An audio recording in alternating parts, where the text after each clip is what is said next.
अस्सलामु अलैकुम। Math views के साथ मोहम्मद अज़हर सिद्दीक़ हाज़िर ख़िदमत है।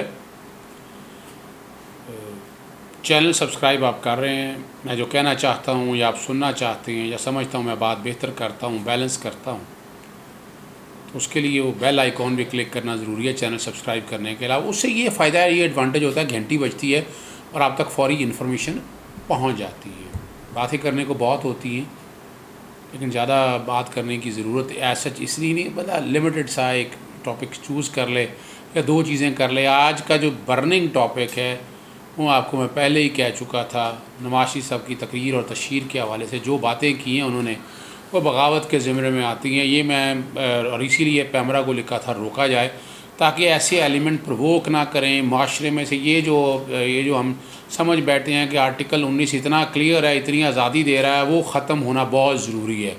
आर्टिकल 19 मादर पिदर आज़ादी नहीं है और मैं बार बार इसलिए पढ़ता होता हूँ आर्टिकल 19 को ताकि क्लैरिटी आ सके कि आर्टिकल 19 कहता क्या है।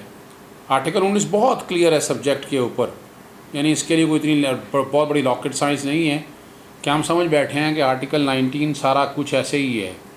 कोशिश करूँगा कि आर्टिकल 19 भी बैकग्राउंड के ऊपर चल सके। Freedom of speech etcetera, every citizen shall have the right to freedom of speech and expression, बिल्कुल है उसका। And there shall be freedom of the press, media को भी आज़ादी है। सब्जेक्ट अब लिखे, अब राइडर लगा हुआ है, subject to any reasonable restrictions impose by law, कानून ने जो लगाया हो, in the interest of the glory of Islam और द इंटेग्रिटी, सिक्योरिटी और डिफेंस ऑफ पाकिस्तान। अब ख़ुद सोच सकते हैं कि जो इल्ज़ामात लगाए हैं वो इल्ज़ामात कितने संगीन हैं बगैर किसी सबूत के। और any part way there of friendly relation with foreign state, public order, बड़ा लफ्ज़ है, डिसेंसी और मोरालिटी, और relation to contempt of court, commission of और इंसाइटमेंट टू एन ऑफेंस। ये बैक पे मैं कोशिश करूँगा कि चल सके ताकि आप लोगों में क्लैरिटी आ सके। अब ज़रा समझने वाली बात जो मैं बार बार कहता हूँ आपको कि अगर नवाज शरीफ की APC में तकरीर और सेंट्रल एग्जीक्यूटिव कमेटी में ज़रा उसके पर्सपेक्टिव ज़रा गौर कीजिएगा। दो इशू में बड़े क्लैरिटी के साथ आपके सामने रखूँगा।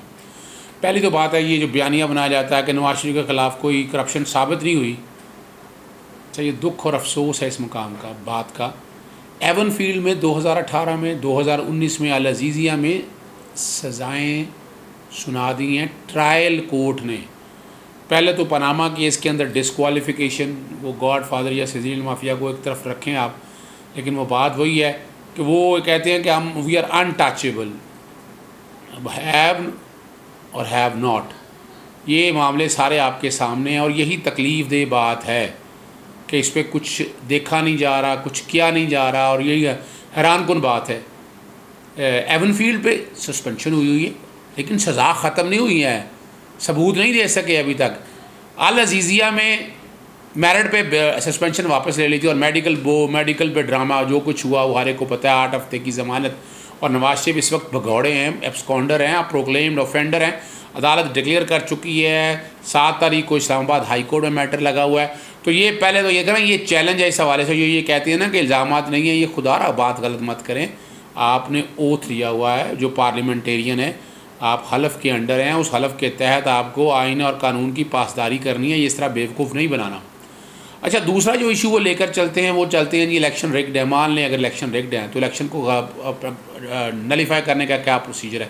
2013 में टोटल अपना, मुझे आज भी याद है, एतजाज़ सर ने बुरा दिखा दिया था, बुरादा दिखा दिया सारा, जो कुछ धांधली की बातें हुई थी। लेकिन वो इलेक्शन ऐसे कलअदम तो नहीं करार दिए जाते, बाहर भी निकले, जो भी एहतजाज किया, लेकिन नहीं, उससे गवर्नमेंट नहीं गई और उसके लिए बाकायदा फिर वो एक कानून बना, फिर वो एक इंक्वायरी हुई सुप्रीम कोर्ट के जज के सामने, बाकायदा एक डिटेल में हेयरिंग चली और फिर इलेक्शन रिफॉर्म्स आए, इलेक्शन एक्ट बना। अब यहाँ बैठ के आप कहना, यानी इल्ज़ामात लगाना। और पिछली दफ़ा तो आपको याद है 2013 में 450 के करीब इलेक्शन आईन पाकिस्तान 1973 के तहत या इलेक्शन एक्ट के तहत, इलेक्शन जो लॉज हैं उसके तहत इलेक्शन जो भी है वो चैलेंज किया जा सकता थ्रू इलेक्शन पटिशन या कोर्टों ने डिक्लेयर करना। ये बड़ी लिखी पड़ी बात है, इसमें कोई इतनी बड़ी रॉकेट साइंस नहीं है। आर्टिकल 4 और 5 के निफाज का मसला है, बड़ा क्लैरिटी है, इसमें कोई डाउट नहीं है। हम डाउट क्रिएट पता नहीं क्यों करने की कोशिश करते हैं, इसलिए ये चीज़ों को समझना है और चीज़ें बड़ी आसान है, फ़हम है।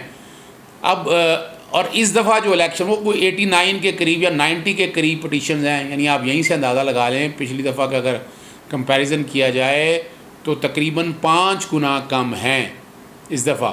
तो इलेक्शन का ये कह देने से तो कोई नहीं है, इल्ज़ामात लगा देने से क्या हुआ क्या नहीं हुआ अब आपके सामने मौजूद है। आपने कोर्टों में कितनी दफ़ा आए, आप चाहिए था, आपको इलेक्शन चैलेंज करने से रोका था। आईने पाकिस्तान मौजूद है, कानून मौजूद है, अदालतें मौजूद है, लेकिन वजह थी कमज़ोर केस थे, बयानिया कमज़ोर था। एक तरफ करप्शन के, ये सारी जो जंग नज़र आ रही है, ये लड़ाई नज़र आ रही है, वो करप्शन के चार्जेस से निकला जाए।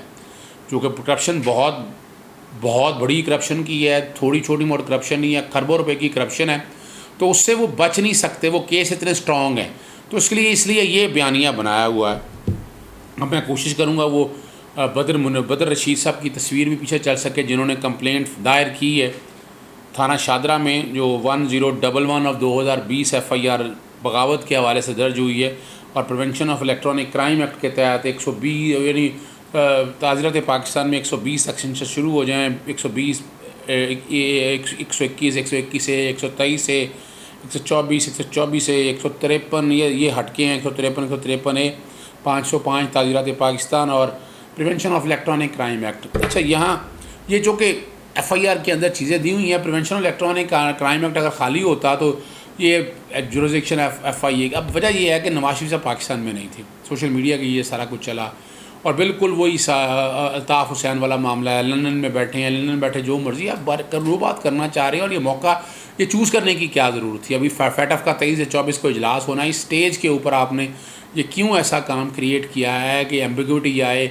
और हाजरा ये जो मामला इंडिया में शामियाने बजाए जा रहे हैं, वहाँ बैठ के इस बयानियों को इतनी तरवीज दी जा रही है, और फिर वो चैनल पे चल गया, हमने इन्वेस्ट किया। मैं उन चीज़ों में नहीं जाना चाहूँगा, लेकिन इस FIR को सामने रखते अगर आप चीज़ें देखें तो चीज़ें बड़ी क्लैरिटी के साथ सामने आ जाती हैं, और हम हर कोई समझ सकते हैं कि इशू क्या है और चीज़ें किस तरफ को जा रही हैं। तो इतनी बड़ी कोई रॉकेट साइंस नहीं है इसके हवाले से कि इसमें कोई डिफ़िकल्ट कोई दिक्कत या परेशानी अगर हो, हम बड़ी आसानी से चीज़ें जो है ना सारी क्लियर कर चुके हैं। अब यहाँ वैसे तो FIA की जुरिसडिक्शन होगी, FIA के जुरिसडिक्शन के हवाले से, लेकिन चूँकि इसमें बगावत और बाकी चीज़ों के हवाले से भी एलिमेंट मौजूद हैं, इसलिए जुरिसडिक्शन ये पुलिस की भी बनती है। और एक बयानिया बनाया जा रहा है 124 से, जो है सरकार की मुद्दत में इजाज़त लेनी पड़ती है गवर्नमेंट के हवाले से। अब एक दरख्वास्त आई है, अंदराज मुकदमा हो गया, उसमें कोई कमी अगर रह भी गई है, ये केस बेसिकली अगर मुद्दई बैठ भी जाए, मुद्दई को धमकियां दी जा रही हैं। TV प्रोग्राम में मेरे साथ वो बैठे हुए थे, तो उन्होंने बताया ओमान और सऊदीया से बड़ी कॉलें आई हैं, और इस हवाले से बड़ा क्लियर किया कि धमकियां दी गई हैं। तो ये तो अब सरकार का काम है उसकी हिफाजत करना। एक आदमी ने हिम्मत की है, हिम्मत करके सामने आया है, तो वो उसकी आइन के आर्टिकल 9 और 14 के तहत उसकी ज़िंदगी की ज़मानत जो है ना, ये फ्राहम इन्होंने करनी है, इन्होंने देखना इस सारे मसले को सामने रखते हुए। फ़ैसला तो ये करना है ना ये सारा, और ये ज़िम्मेदारी है सब आपके स्टेट एजेंसीज़ की, स्टेट के इदारों की, कि आप बैठ के सारे मसले को देखें और करें। और एक आदमी है जो बात सामने रखी है, आपके सामने रखी है, उसने क्लैरिटी के साथ FIR में चीज़ें क्लियर कर दी हैं, और एक चीज़ सामने इसलिए रख दी है कि मादर पिदर आज़ादी का जो कॉन्सेप्ट है वो ख़त्म होना चाहिए। सो कॉल्ड लिबरल या खूनी लिबरल, वो हर तरफ वो खुशियाँ और शामियाने बजा रहे हैं, वो PTM की शक्ल में देख लें या बाकी नाम लेने की ज़रूरत नहीं है, वो हर एक को पता है। हुसैन हक्कानी और गुल बुखारी, ये वो अहमद वकास कुराया और ये सारे लोग, वो बैठे चंद लोग जाके छुप के सारे के सारे बाहर बैठे हुए हैं। कमाल की बात है, मैक्सिमम जो लोग हैं वो सारे के सारे बाहर बैठे हुए हैं, और वो जो एजेंडा चला रहे थे तो उनको खुशी तो है ना कि आप उनका एजेंडा कामयाब हो गया। ये कुछ नहीं होना, ये 5th जनरेशन वार की एक कड़ी है। इसको जब 5th जनरेशन वार से मिलाएंगे तो क्लैरिटी आप हर एक को आ जाएगी कि 5th जनरेशन वार की तरफ ये चीज़ें जा रही हैं, और ये उसी का एक हिस्सा है कि पाकिस्तानी अब मैं पहले भी कह चुका हूँ, ग़ज़वा हिंद यहाँ होना है, लड़ना किसने है, वो पाकिस्तान फ़ौज ने लड़ना है। ये everybody is clear about it. हमें जो कोई लड़ाई लड़नी है, जो आइन पाकिस्तान ने जमहूरियत की बात करते हैं ना, जमहूरियत तो आइन की बात है। अब आइन पाकिस्तान ने जो तरीक़ाकार दिया है, जो फॉर्मेलिटीज़ दी हुई हैं, जो प्रोसीजर फ्राहम किया है, उसके तहत रेमेडी लेनी है, और वो रेमेडी उसी के मुताबिक ली जा सकती है। इसके अलावा रेमेडी ली नहीं जा सकती है।